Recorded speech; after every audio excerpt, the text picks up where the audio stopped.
Hello, my dear friend. Welcome to another episode of Learning Daily English. Today, we're diving into an important topic: building real, lasting self-confidence. And I'm going to show you the real challenges that hold your self-confidence back and the exact solutions to overcome them. Stay with me until the end, because this isn't just another motivation video. I promise, if you follow the steps I share today, you'll gain practical strategies to overcome doubt, face your fears, and build lasting self-confidence. So you don't just feel inspired for a moment. You truly change the way you think, speak, and act every day. And don't forget, subscribe to this channel right now so you don't miss any of these life-changing tips. Let's begin. Self-confidence. A quiet power that changes everything. Let me ask you something. Have you ever stayed silent even when you knew the answer? Not because you didn't know it, but because you didn't believe in yourself? I have. Today, I want to talk about something that quietly changes our lives, often without anyone noticing at first. I want to talk about self-confidence. Not the loud kind, not the kind that shows off, but the real kind, the kind that grows inside you and slowly changes the way you live, speak, and make choices. First, let's take a moment to understand something very important: what confidence really is, and what it is not. Many people think confident people are born confident. They believe confidence is a gift, something you either have or you don't. But that's not true. Confidence is not loud. Confidence is not perfect English. It's not perfect looks, perfect skills, or a perfect life. Some of the most confident people you will ever meet are quiet, calm, and humble. Real confidence is trusting yourself. It's trusting yourself when your voice shakes, when your hands feel nervous, when your heart beats fast, when you are not ready yet, but you move forward anyway. Confidence does not mean you feel brave all the time. It means you don't let fear control your decisions. Now let's dive into the real obstacles that quietly hold your self-confidence hostage and uncover the practical ways you can overcome them, step by step, to finally believe in yourself and act without fear.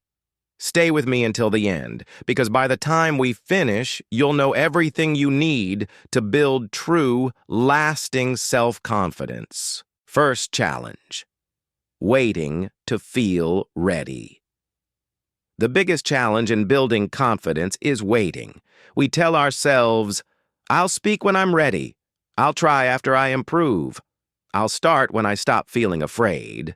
But readiness becomes a trap, because the truth is, you will never feel completely ready. Fear doesn't disappear just because you wait. Doubt doesn't leave just because time passes. So waiting feels safe, but it quietly steals opportunities. While we wait, we miss chances to learn. We miss chances to grow. We miss chances to discover what we are capable of. The challenge is not lack of ability. The challenge is the belief that confidence must come first. Now that we've clearly seen the challenge, here's the good news. The solution is simpler than you think. It's called action before confidence, and I'm going to show you step by step exactly how it works. Step 1. Accept that fear is part of the process. Stop expecting fear to disappear. Confidence is not the absence of fear. It is the decision to move forward with fear. Once you accept this, fear loses control. Step 2. Change how you think about being ready. Many people think they have to be perfect or fully prepared before they can start. That's not true. Being ready doesn't mean perfect. It simply means willing to try. If you are willing to take the first step, even if you feel unsure or nervous, Then you are already ready enough to begin. Step 3. Take small actions, not big ones. You don't need big confidence. You need small actions. Speak one sentence. Ask one question. Try once. Small actions feel manageable, and manageable actions get done. Step 4. Let mistakes become teachers, not enemies. Mistakes are not proof of failure, they are proof of effort. Every mistake gives feedback. Every attempt gives experience. Experience builds confidence. Step 5. Repeat the action. Confidence grows through repetition. The first time feels scary. The second time feels uncomfortable. The third time feels possible. Repetition turns fear into familiarity. Step 6. Notice the change. Most people don't see these moments, but you should. Notice when you speak faster. Notice when fear feels smaller. Notice when doubt no longer stops you. This awareness strengthens confidence. And remember, confidence does not grow while you wait. It grows while you act. Not through perfect actions, through small, brave ones. And every time you choose action over waiting, you become stronger than you were before. Second challenge, understanding fear differently. Now let's talk about fear, because it's another biggest things that silently holds back. Fear stops so many people from taking action, speaking up, or believing in themselves. It makes us hesitate, doubt ourselves, and sometimes even give up before we've truly started. But here's the truth. Fear does not mean you're weak. It does not mean you're incapable. Fear is not a signal to stop. It's actually a sign that what you're doing matters. It means you're stepping outside your comfort zone, trying something new, and growing in ways that are meaningful. Think about it. If something doesn't challenge you, it probably won't help you grow. Fear is uncomfortable because you're pushing your limits. It shows that you care. It shows that this moment is important. So the next time you feel afraid before speaking, trying something new, or taking a risk, don't see it as a reason to quit.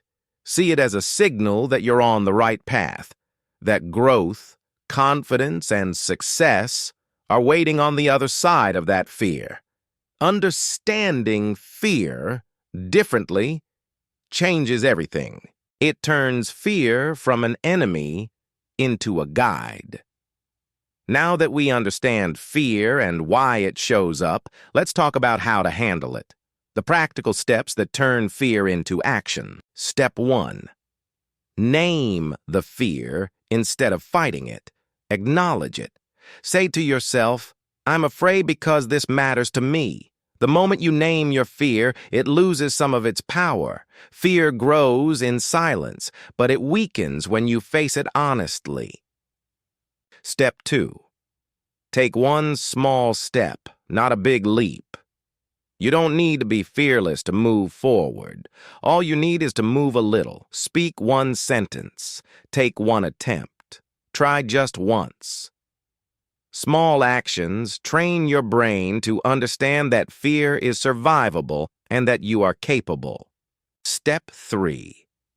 Stop waiting for confidence to arrive first.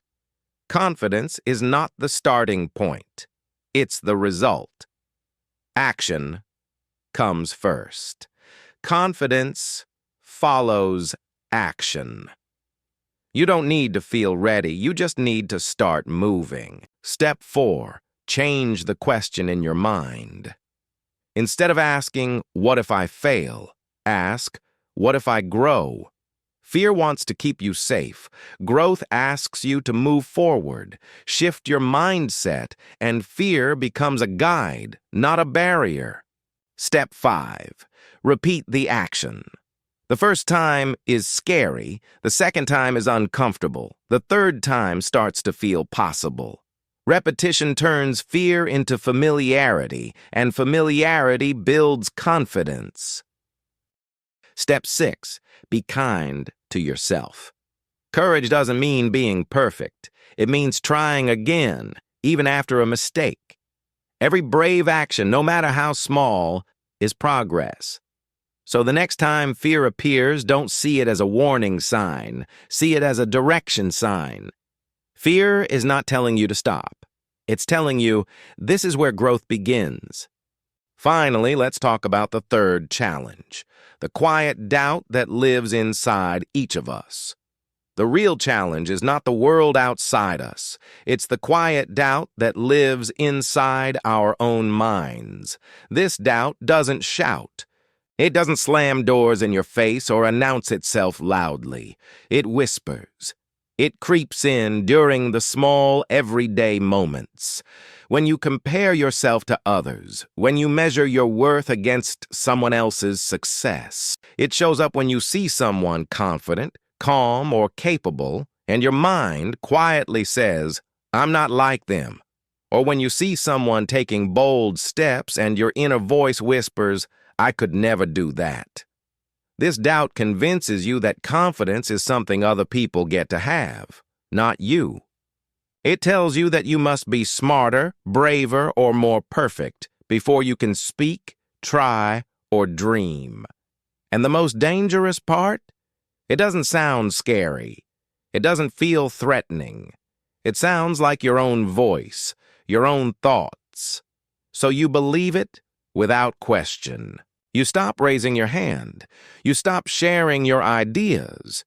You stop taking action, not because you aren't capable, but because your mind convinces you you shouldn't. That is the real challenge. The world may be full of opportunities, but if you let this quiet doubt control you, you'll miss them. It doesn't yell at you. It just quietly steals your confidence, one thought at a time. And the first step to overcoming it is recognizing it exists, understanding that this quiet doubt is not the truth, and realizing that confidence can be built, step by step despite it. Now that we've recognized the quiet doubt inside us, let's explore practical steps to overcome it. Step 1. Recognize the doubt. The first step is simple but powerful. Notice when it's there. That whisper inside your mind that says, "I'm not enough." Don't ignore it, but also don't believe it automatically. Say to yourself, this is doubt, not the truth. Naming it takes away some of its power. Step 2. Challenge the voice. Ask yourself, is this really true? Most of the time, the thoughts telling you that you're not ready, not capable, or not enough are exaggerations. They are habits your mind has learned over time. Every time you question that voice, you weaken it. Step 3. Take small actions anyway. Confidence is not built by thinking. It's built by doing. Raise your hand once in a meeting, share your idea with a friend, or speak up in a small group. Every tiny action proves to yourself that the voice of doubt is wrong. You don't need to start big. Small steps are enough. Step 4. Celebrate every attempt. Don't wait for perfection or success to acknowledge your effort. Every time you try, even if you stumble, you are growing. Every time you speak, every time you act despite doubt, you're reinforcing your confidence. Step 5. Repeat and build momentum. The first time feels uncomfortable. The second time is a little easier. The third time begins to feel natural. Doubt becomes quieter the more you act, and confidence starts to replace it. So we've talked about the challenges, and we've seen how to overcome them step by step. Before we finish, I want to share the most important realization about self-confidence, something that ties everything together and will guide you long after this speech. That voice is not the truth. It's not your future. It's not your identity. It's not who you are. It's just a habit. And habits are learned, which means habits can be changed. Every time you choose to try instead of quit, you weaken that voice. Every time you speak instead of staying silent, you grow stronger. Every time you show up, even afraid, you prove that voice wrong. Confidence is built in these quiet moments, not in applause, not in perfection, but in courage. The courage to keep going. Confidence is a relationship with yourself. Confidence is not about impressing others. It's about trusting yourself. It's about knowing that even if you fail, you will stand up again. It's about knowing that your worth does not disappear when you make mistakes. When you start treating yourself with patience, confidence begins to grow naturally. Thank you for watching this episode all the way to the end. I'll see you in the next one.